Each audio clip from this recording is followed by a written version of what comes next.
The boy had not spoken in 11 days, not to the nurses who came in the morning and left before noon, not to his grandmother, who sat beside his bed with her rosary and her whispered prayers and her eyes full of something she could not name, not to the child psychologist the hospital had sent twice, a careful man with a soft voice and a clipboard he never opened.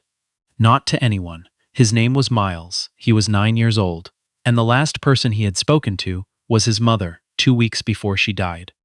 Renata Ose Boateng knew this because the nurses told her on her first day. They told her in the way people tell you things they believe you should know before entering a room, with low voices and meaningful pauses, and the kind of eye contact that says, "Be careful in there." She had nodded. She had said she understood.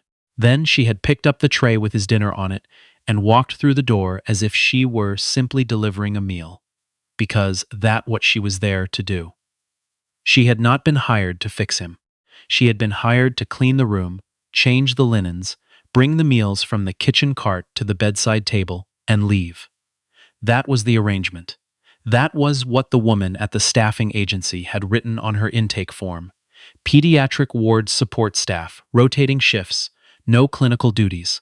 Renata was 51 years old. She had worked in hospital support services for going on 14 years. Long enough to know that her job was to move quietly, do what was needed, and not disturb the air in a room more than necessary. She was good at her job. She was, if anything, very good at it. She set the tray on the bedside table without clanging. She adjusted the fork so it sat parallel to the edge of the plate, the way she always did. She did not look directly at Miles, the way you don't look directly at a stray dog that has been hurt. Not because you don't care, but because you know that being looked at can feel like being cornered. She turned to leave. "The peas are the wrong color." She stopped. She turned back around. The boy was looking at the plate. He had not lifted his head. His hair needed cutting. His hands, resting on top of the blanket, were very still. "They're supposed to be brighter," he said. "My mom always said if the peas are dull green, they've been cooked too long." Renata looked at the peas.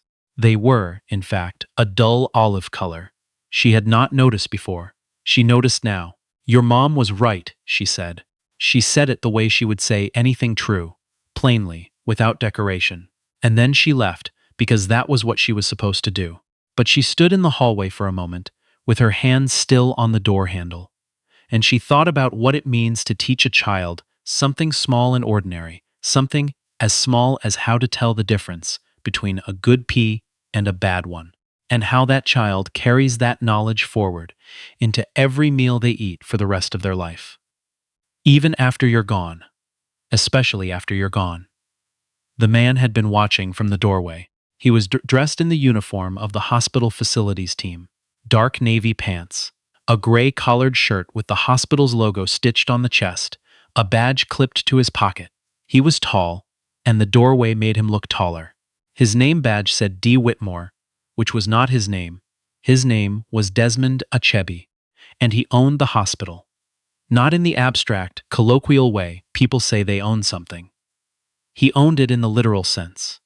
His holding company, Achebe Capital Group, had acquired the Hargrove Medical Center 3 years prior as part of a broader portfolio expansion into regional healthcare infrastructure.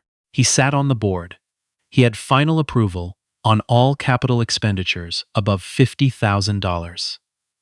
The cafeteria renovation that had taken place the previous spring had happened because he had signed a document authorizing it. What he did not have was any business being in that room, dressed as a facilities worker, watching a member of the support staff interact with his son. He had not planned for it to go this far. It had started, as impulsive decisions often do, with a very simple and very specific fear. Miles had been placed in Hargrove's inpatient pediatric psychiatric unit 8 days after the accident that killed his mother. Desmond had been told by 3 different doctors that what the boy needed was time and consistency and the right environment.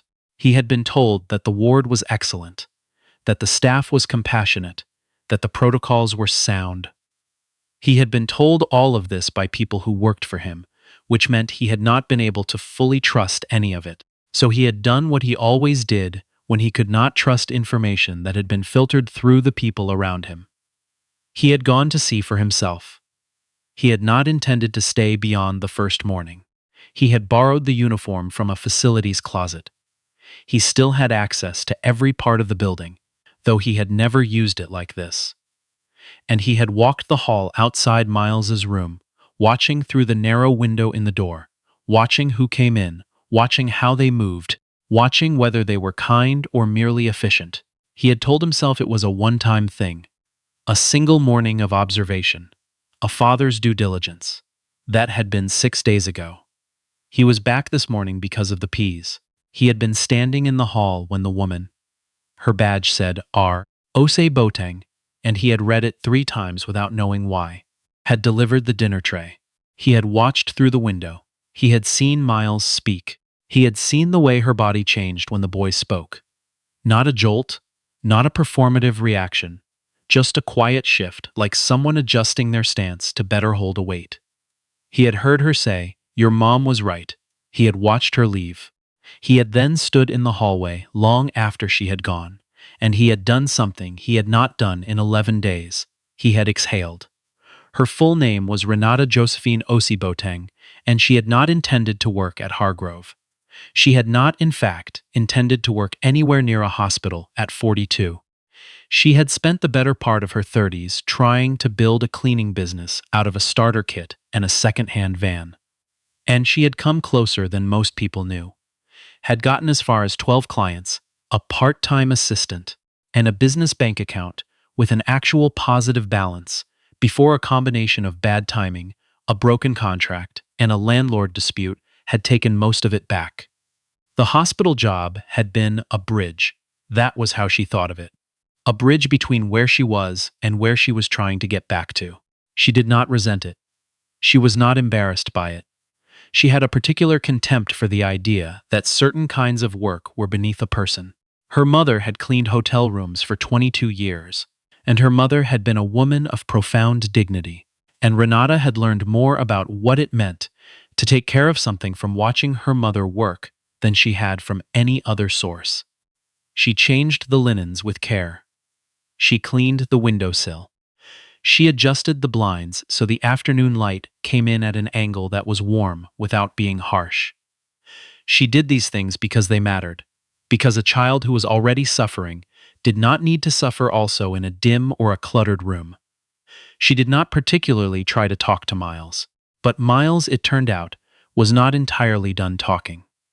The second time, he asked her about the tree outside the window. It was a sweet gum. She had looked it up after his first comment about the peas, which had made her curious about him in a way she couldn't quite explain. She told him its name.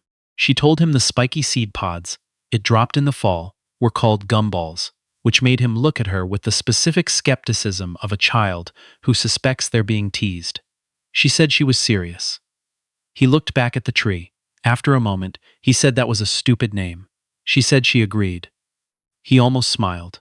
It was not quite a smile. It was the shape that appears on a child's face just before a smile, when they have remembered for a split second that smiling is a thing they know how to do. She did not press it. She finished cleaning and left. In the hallway, she did not notice the man in the facility's uniform, because why would she? He was standing near the supply closet at the end of the hall, looking at a clipboard that had nothing written on it. Desmond had a daughter. Her name was Yara.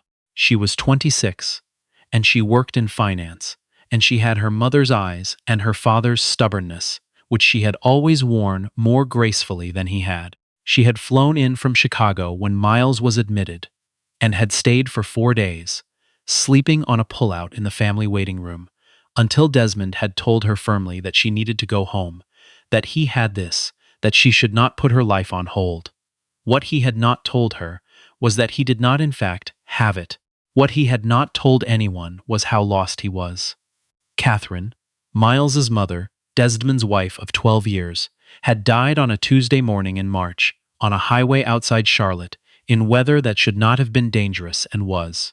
The truck had come across the median in conditions the news report later described as unexpected freezing rain on an otherwise clear morning. Desmond had been in a meeting in Atlanta when it happened. He had gotten the call at 9:14 a.m. He had been sitting across from a man who was trying to sell him a piece of commercial real estate, and his phone had buzzed on the conference table, and he had excused himself, and then the world had changed. He had managed. That was what people said about him afterward. And it was true in the way that only partially true things are true. He had managed the arrangements, the calls, the logistics, the decisions. He had stood at her funeral in a dark suit and received condolences with a steadiness that people found both admirable and unnerving. He had managed, and in managing, he had made Miles feel, without meaning to, that grief was something to be organized rather than felt. He understood this now. He understood it the way you understand something, after it has already cost you more than you could have predicted. He sat in the family waiting room on the seventh evening and looked at his hands. "You don't work regular hospital shifts," Miles said. It was the fourth time she had come in. He was sitting up in bed. His hair had been cut. Someone had come in 2 days ago and taken care of it. One of the nurses, he thought, or maybe his grandmother.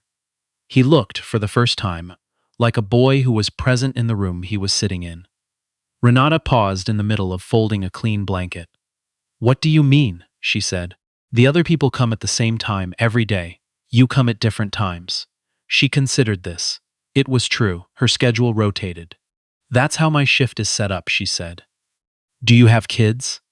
She looked at him. He was not looking at her. He was looking at the blanket.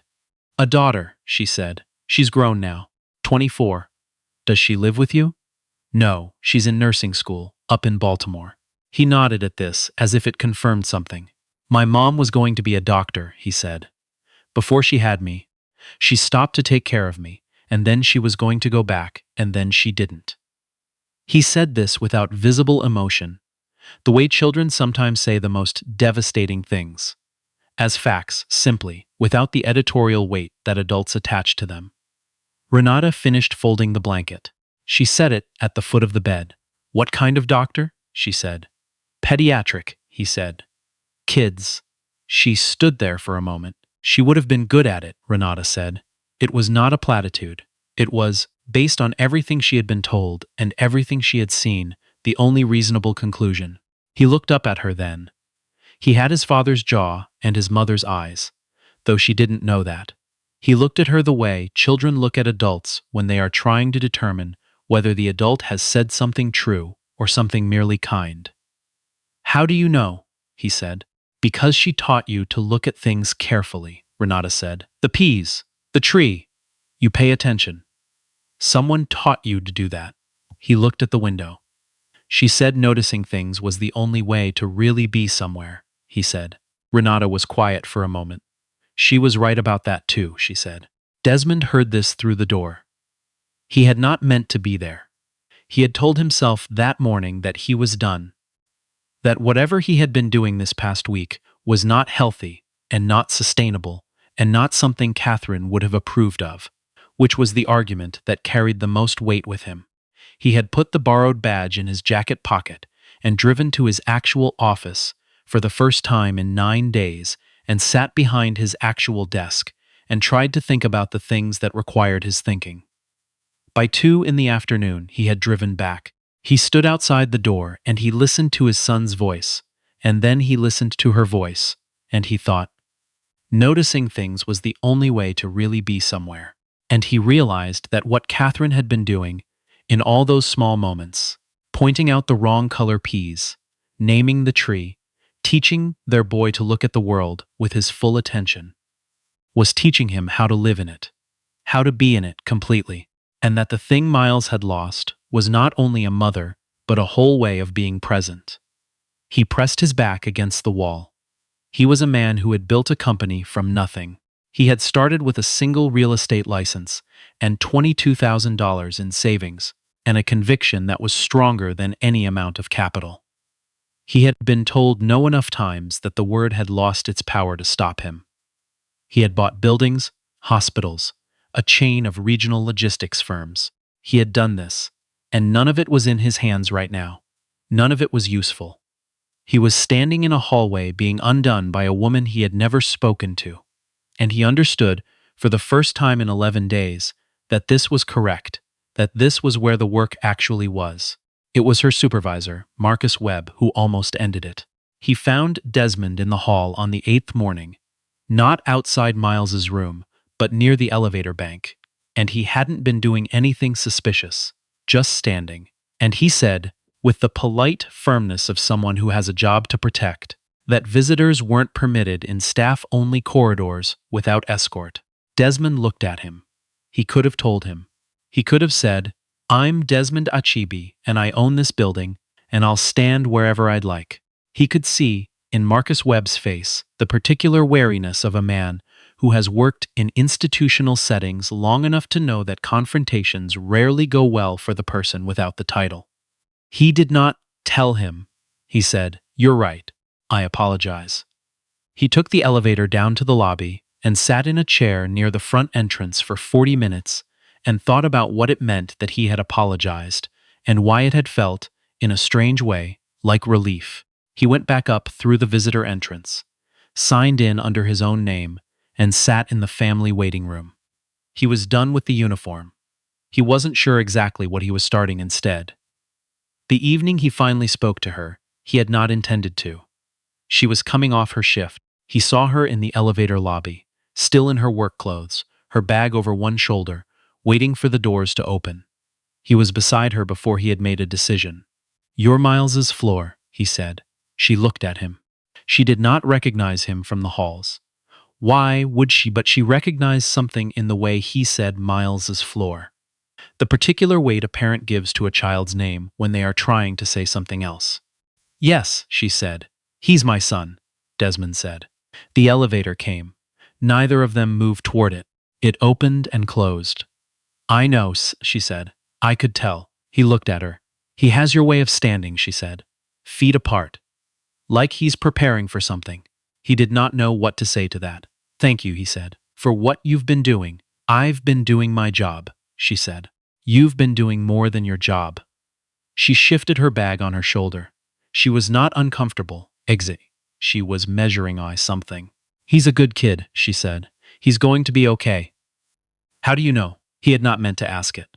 It came out like Miles's question, straight, without preparation. She looked at him for a moment. "Because he's still curious," she said. "Kids who are gone, really gone, they stop asking.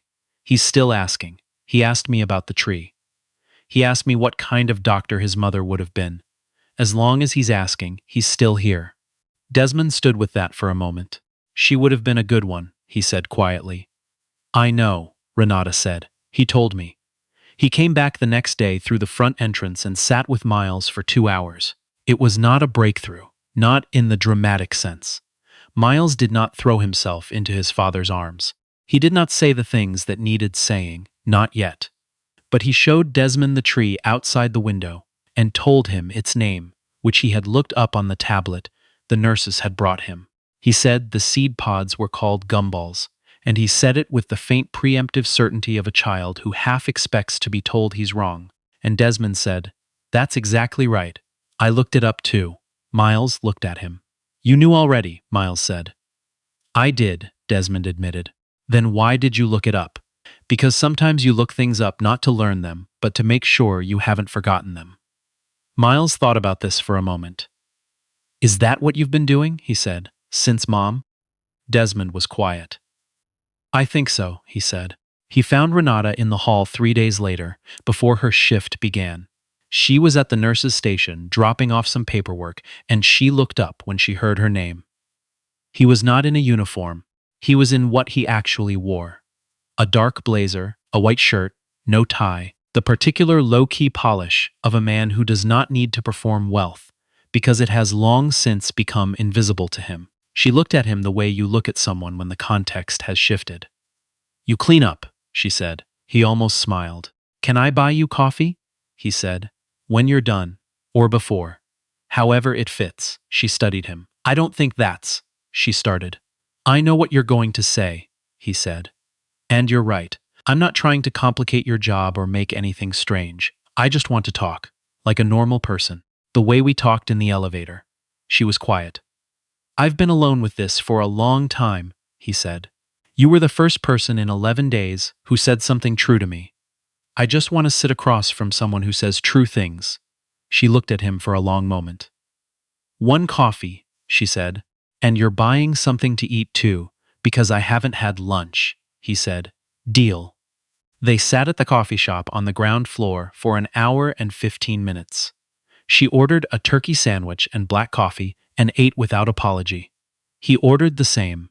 She told him about her daughter in Baltimore, and about the business she had almost built, and about her mother who had cleaned hotel rooms, and never once seemed diminished by it.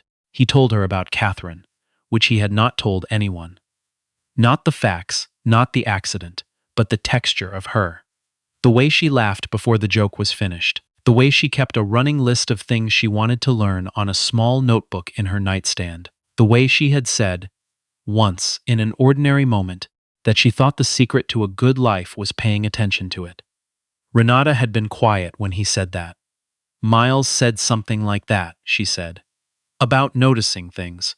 She said it to him a lot," Desmond said. "I didn't hear it as often as I should have." "You heard it," she said. "You're here." He looked at her. "That's generous," he said. "It's true," she said. "Generous and true aren't the same thing." The week after Miles was discharged, stable, talking, enrolled in outpatient therapy, with a woman he liked who kept a jar of green peas on her desk as a kind of ongoing joke they had developed, Desmond called Renata. He called her on a Thursday afternoon from his car, which was parked outside his office building, because he had been about to go inside and then had not gone inside. He asked how she was.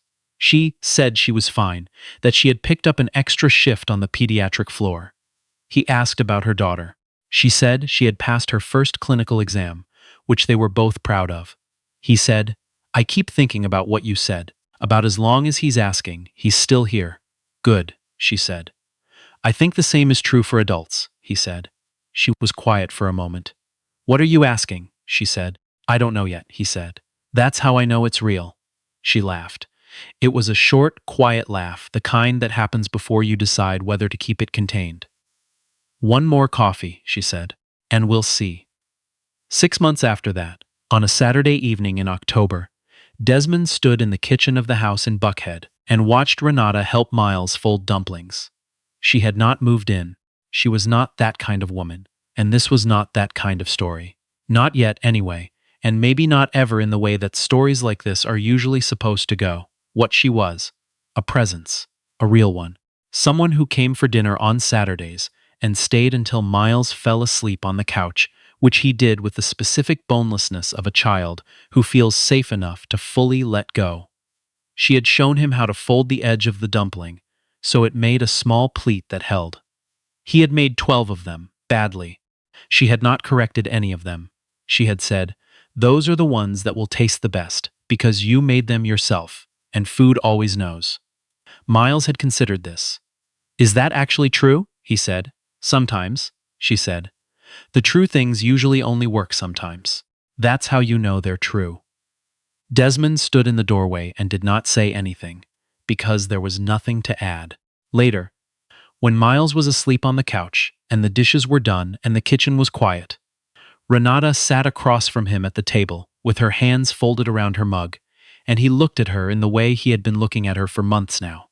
Not searching, not analyzing, not managing, just looking. "I noticed something," he said. She waited. "I'm still asking," he said. She looked at him for a long moment. "I know," she said. "I noticed that too." The kitchen held the warmth of the evening in it, and outside the window the October trees were lit in the last of the light. And the house, which had been quiet for a long time, was not quiet in the same way anymore.